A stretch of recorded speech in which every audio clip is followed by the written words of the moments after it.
Ma chère Perrine, écoute, d'abord merci d'être venue pendant ces 2 journées sur ma circonscription.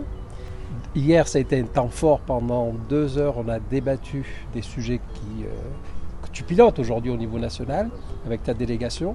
Ce matin, on est dans l'association Rocampado. On a passé aussi 2 heures. Alors, en quelques mots, qu'est-ce que tu en as retenu? En tout cas, moi, ça a été très riche pour moi. Mais toi? On a pu échanger avec des professionnels très engagés de ton territoire, c'était passionnant. On voit qu'il y a encore des choses, malgré toutes mes visites, on se rend compte qu'il y a encore des choses que je découvre et c'est ça qui est intéressant. Il faut, et on sait très bien qu'on soit là au Rocampado parce qu'on a vraiment besoin de relancer le soutien à la parentalité. Je pense que c'est nécessaire. On ne peut pas travailler l'aide sociale à l'enfance sans travailler le soutien à la parentalité, le soutien familial. Tout à l'heure, nous allons visiter l'UAPED, puisqu'il y a une nouvelle unité enfance en danger. Est-ce que tu penses que ce genre d'unité, il faudra les développer au niveau national? Alors l'enjeu du gouvernement, c'est d'en mettre une par juridiction. On est en cours de développement et ça fait partie aussi des budgets que je suis. Donc je suis très à l'écoute du développement de ces unités d'accueil pédiatrique qui ont pour moi effectivement un rôle très important à jouer. C'est-à-dire qu'on n'entend l'enfant qu'une fois. Tous les acteurs sont autour de lui.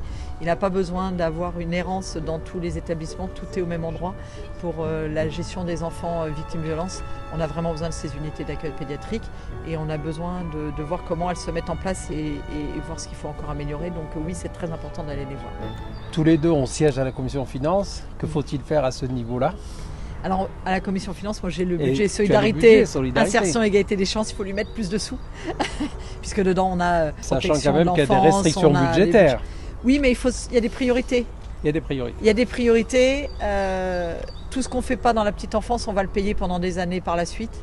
Si on n'investit pas comme il faut sur la petite enfance, derrière c'est du RSA et du minimum vieillesse jusqu'à la fin de leur vie. C'est un choix de société. C'est aussi développer des associations pour s'occuper des gens à la rue. Quand on sait qu'un quart des gens à la rue qui sont nés en France viennent de l'aide sociale à l'enfance, je pense qu'on a plutôt intérêt d'investir sur l'aide sociale à l'enfance que de gérer en curatif derrière. Je pense qu'on est nombreux à te soutenir. En tout cas, merci pour ta visite. Merci à vous.